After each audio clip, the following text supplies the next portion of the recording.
Hello, আসসালামু আলাইকুম। কেমন আছেন সবাই? আজকের recipe baked fish, coral fish দিয়ে আজকের রেসিপিটা করে দেখাবো। খুবই সহজ কিন্তু দারুণ মজার একটা রেসিপি বানাতে কি কি লাগছে আর কিভাবে মাছটা প্রিপারেশন করতে হবে চলুন দেখিয়ে দিই পুরো প্রস্তুত প্রণালী। কোরাল ফিশ নিয়েছি এইখানে 2 কেজি ওজনের এই মাছটাকে দোকানেই বলেছি ক্লিন করে দিতে। ওরা সুন্দরভাবে মাছটাকে পেটটা কাট করে ময়লা বের করে আর উপরের আঁশগুলো ফেলে দিয়েছে। এখন বাসায় এনে ভালোভাবে ক্লিন করে নিতে হবে। আমি তারের যে স্ট্রেনারগুলো পাওয়া যায় সেগুলো দিয়ে ঘষে ঘষে মাছের মাথা লেজ সব সুন্দরভাবে ক্লিন করে মানে অতিরিক্ত যে আঁশগুলো সেগুলো ফেলে নিয়েছি। এরপর লবণ দিয়ে মেখে 15 মিনিটের জন্য মাছটাকে রেখে দিয়েছিলাম। 15-20 মিনিট পরে মাছটাকে আরও ভালোভাবে ধুয়ে এখন কিচেন টিস্যু দিয়ে ভালোভাবে মুছে নিচ্ছি। মানে ম্যারিনেট করার আগে মাছটাকে পুরোপুরি ড্রাই করে নিলে ম্যারিনেশনটা ভালো হয়, বা বেক করে নেওয়ার পরেও মাছটা খেতে ভালো লাগে, সুস্বাদু হয়। যদি পানি পানি ভেজা ভেজা থাকে সেক্ষেত্রে মাছের স্বাদটা কিন্তু আবার অন্যরকম হয়ে যায়। যেহেতু হোল ফিশ করব তো মাছটাকে আমি সেভাবেই রেখেছি। মাছের যে কাংসা বা লেজটা একটু ছোট করেছি, কিন্তু কাংসাটা কিন্তু আমি কাটিনি, আর ওইভাবেই রেখেছি। এবারে মাছটাকে সুন্দরভাবে কাট দিতে হবে। অনেকভাবেই কাট করা যায়, যার যার সুবিধা মতো কাট দিয়ে নিতে পারেন, তবে আমি আমার পছন্দ অনুযায়ী যেভাবে করেছি সেটাই দেখাচ্ছি। আর এভাবে কেটে নিলে যেটা হয়, মাছটার ভেতরে মশলাটা যায়, ম্যারিনেশনটা ভালো হয়, তখন মাছের স্বাদটা অনেক বেশি বেড়ে যায়। আর যেহেতু মাছের সাইজটা অনেক বড় ছিল, তো মাছের মধ্যে মিটের পরিমাণও তো বেশি, সেক্ষেত্রে ভালোভাবে কাট না করলে মাছের ভিতরে লবণ মশলা ভালোভাবে যাবে না, সেক্ষেত্রেও কাটটা ভালোভাবে দিতে হবে। তবে চাইলে এখানে 1 কেজি ওজনের মাছ দিয়ে করলেও ভালো হয়, সেক্ষেত্রে মাছটা হ্যান্ডেল করা ইজি হয়, ওভেনে দেওয়া বা উল্টানো। বড় সাইজের মাছ হলে সেটা একটু মুশকিল হয়ে যায়। এখন মাছটাকে ম্যারিনেট করব, মশলাটা রেডি করি। এখানে ব্যবহার করছি অলিভ অয়েল, চাইলে সরিষার তেল বা সয়াবিন তেলও ব্যবহার করা যাবে। এখানে 4 থেকে 5 টেবিল চামচের মতো অলিভ অয়েল নিয়েছি। লবণ দিয়ে দিলাম 1 চা চামচের মতো, লাল মরিচের পাউডার দিলাম আধা চা চামচ, জিরা আর ধনের পাউডার আধা চা চামচ করে, হলুদের পাউডার আরেকটু কম ব্যবহার করেছি, মানে আধা চামচ থেকেও কম। এখন এর মধ্যে দিব থাই ABC সস 2 টেবিল চামচ। বাংলাদেশ থেকে যারা দেখবেন তারা আবার জিজ্ঞেস করবেন যে এই সসটা কোথায় পাওয়া যায়। আশা করি যে কোনো ডিপার্টমেন্টাল স্টোরেই আপনারা এই সসটা পাবেন, যেহেতু থাইল্যান্ডের প্রোডাক্ট কিন্তু বাংলাদেশে সব জায়গাতেই মোটামুটি সব কিছু পাওয়া যায়।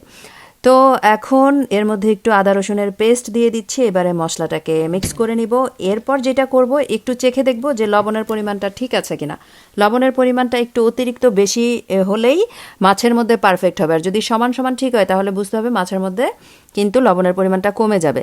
তাই এই পর্যায়ে লবণটা চেখে দেখে আন্দাজ মতো লবণটা অ্যাড করে নিতে হবে। তো বড় একটা ফয়েলের ট্রে রেডি করে নিয়েছি, ফয়েল পেপার বিছিয়ে, কারণ এটার মধ্যে আমি মাছটাকে ম্যারিনেট করে ফ্রিজে রাখবো। আর ওভেনের ট্রেটাতে কালকে মানে পরের দিন আমি বেক করতে দিব, সেই কারণে মাছটাকে ফয়েলের ট্রেতে নিয়ে নিলাম। আর বেশ কিছু লেবু পাতা মাছের পেটের ভিতরে, মাথার ভিতরে দিয়ে দিব, সুন্দর একটা ঘ্রাণ আসার জন্য। এরপর সেই মশলাটা ভালোভাবে মাছের 2 পাশেই মেখে নিব, আর এটাকে সারা রাতের জন্য ফ্রিজের যে নর্মাল চেম্বার আছে সেখানে রেখে দিব। এটা সাধারণত একদিন আগে যদি ম্যারিনেট করে ফ্রিজে রাখা যায়, পরের দিন বেক হতে দিলে টেস্টটা বেশি ভালো আসে। এতে করে কিন্তু সুবিধা হয়, মাছের টেস্টও ভালো হয় আর কাজও কিন্তু অনেকখানি এগিয়ে থাকে। কোনো অনুষ্ঠান বা অতিথি আসার আগে এটা প্রিপারেশনটা নিয়ে রাখলে দেখা যায় পরের দিন কিন্তু একটা কাজ কমে থাকে, এই আর কি।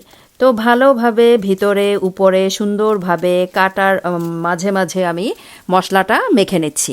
আর যতটুকু মশলা আমি বানিয়েছি পুরোটাই কিন্তু এই মাছটার মধ্যে লেগে যাবে। আর পরিমাপটা আমি ডিসক্রিপশন বক্সে লিখে দিব আপনাদের সুবিধার জন্য। যারা রেসিপিটা বানাতে চান তারা সেখান থেকে দেখে ইনগ্রেডিয়েন্টসগুলো সেভাবে ব্যবহার করতে পারেন। অতিরিক্ত মশলা হলে মাছের স্বাদ নষ্ট হয়ে যাবে, আবার মশলার পরিমাণ কম হলেও কিন্তু মাছটা খেতে স্বাদ লাগবে না। ফয়েল দিয়ে আবার ঢেকে দিলাম, এখন ফ্রিজে তুলে দিব। গেস্ট আসার 1 ঘন্টা আগে ফ্রিজ থেকে বের করে নিয়েছি, এটা পরের দিন, একদিন পরে। তো লেবুর রস দিতে যেহেতু ভুলে গিয়েছিলাম, মাছটা বের করে সাথে সাথে একটু লেবুর রস দিয়ে দিলাম। এই 1 চা চামচের মতো এক পাশে দিব, আরেক পাশে 1 চা চামচ, মানে 2 চামচ পরিমাণ লেবুর রস ব্যবহার করেছি। আর 180 ডিগ্রি সেন্টিগ্রেডে 10 মিনিটের জন্য প্রিহিট করা ওভেনে 25 মিনিট বেক করে নিয়েছি। এরপর মাছটাকে বের করে কিভাবে মাছটা ফ্লিপ করছি সেটা একটু শেয়ার করছি। এটা কিন্তু খুবই গরম, তো ফয়েল দিয়ে আমি ভালোভাবে পেঁচিয়ে নিয়েছি। এবারে উল্টানো ট্রাই করছি যেন মাছটা ভেঙে না যায়, কারণ মাছটা একটু সিদ্ধ হয়ে গেলে তো নরম হয়ে যায়, তাই মাছটা ফ্লিপ করা কিন্তু খুবই সাবধানে করতে হয়, না হলে মাছটা সহজেই ভেঙে যাবে।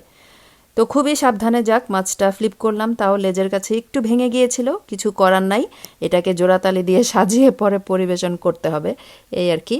এবারে উপর থেকে ফয়েলটা সরিয়ে দিব, আর মাছটা কিন্তু মিডল রেখে দিতে হবে, মিডল রেখে দিয়ে বেক করতে হবে, তাহলে মাছটা সুন্দরভাবে বেক হবে। আর মাছটাকে কিন্তু ঢেকে দেওয়া যাবে না, ফয়েল উপর থেকে খোলা রেখে এভাবেই ওভেনে দিতে হবে, তাহলে মাছের উপরে একটু পোড়া পোড়া একটা ভাব আসবে, দেখতেও ভালো লাগবে আর খেতেও ভালো লাগবে। এখন আরও 25 মিনিটের জন্য আমি মাছটাকে ওভেনে বেক করে নিয়েছি। এই যে দেখতে পাচ্ছেন মাছের ফাইনাল লুক, খেতে যে কি মজা হয়েছিল, রেসিপিটা যারা ট্রাই করবেন তারাই বুঝতে পারবেন। তো আমি মাছটাকে ফয়েলের ট্রেতেই সার্ভ করব, তো সেটার মধ্যেই তুলে নিয়েছি আর ডেকোরেশন করে নিচ্ছি লেবু পাতা, পেঁয়াজ বেরেস্তা আর লেবুর স্লাইস দিয়ে। আর সাজানোটা তো একান্তই যার যার পছন্দ, যেভাবে মন চায় সাজিয়ে নেওয়া যায়। তো এই ছিল আমার আজকের দারুণ মজার একটা রেসিপি, যারা ফিশ লাভার আছেন তাদের কাছে খুবই ভালো লাগবে। রেসিপিটা ট্রাই করলে কমেন্ট করে জানাতে কিন্তু ভুলবেন না, আর ভিডিও ভালো লেগে থাকলে একটা লাইক দিতেও ভুলে যাবেন না। আজকে এখানেই বিদায় নিচ্ছি, ভালো থাকবেন সবাই, আল্লাহ হাফেজ।